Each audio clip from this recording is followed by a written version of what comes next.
From multiple major hurricanes and tropical storms in the south to devastating wildfires in much of the west, back-to-back massive disasters have kept thousands of Red Cross volunteers working tirelessly for weeks across the country to provide food, shelter, and comfort to tens of thousands of people in need.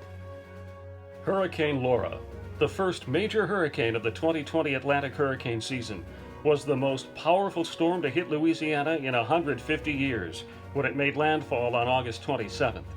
Red Cross volunteers responded, both on the ground and virtually, despite COVID-19 challenges. 8,500 homes were destroyed or suffered major damage. More than 500,000 people were without power immediately after Laura made landfall. Thousands are still without power and probably will be for weeks or even months. Emergency response vehicles were sent to support the disaster relief operation. Only next-generation ERVs, like the one donated by Northeast Ohio board member Lorraine Dodaro, were deployed. Cleanup kits were provided to help those whose homes were damaged. Food and comfort kits were distributed. Thousands of meals were delivered and served every day. The Red Cross took over 42 hotels in New Orleans to use as non-congregate shelters, as the governor would not allow congregate sheltering. 1 month after landfall, nearly 15,000 people were still being sheltered.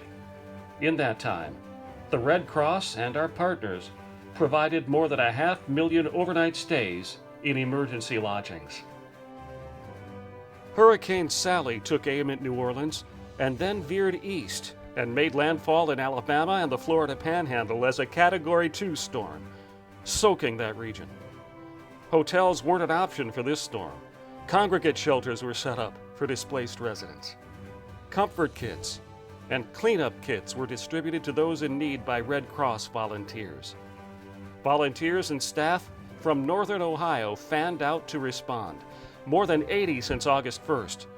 Paul to Texas and Colleen to Louisiana responding to Laura, and Nikki to California responding to wildfires. Devastating, historic in their scope and intensity. Dozens of lives were lost. All 8 Red Cross regions on the West Coast dealt with major fires, and the word to describe the fires in Oregon is catastrophic. Regional Disaster Officer Tim O'Toole served virtually as Deputy Director of the Red Cross response there.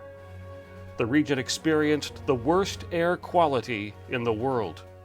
Hundreds of thousands were evacuated, and thousands of homes were damaged up and down the West Coast. Once again, hotels were used as shelter, and meals were distributed to thousands of people.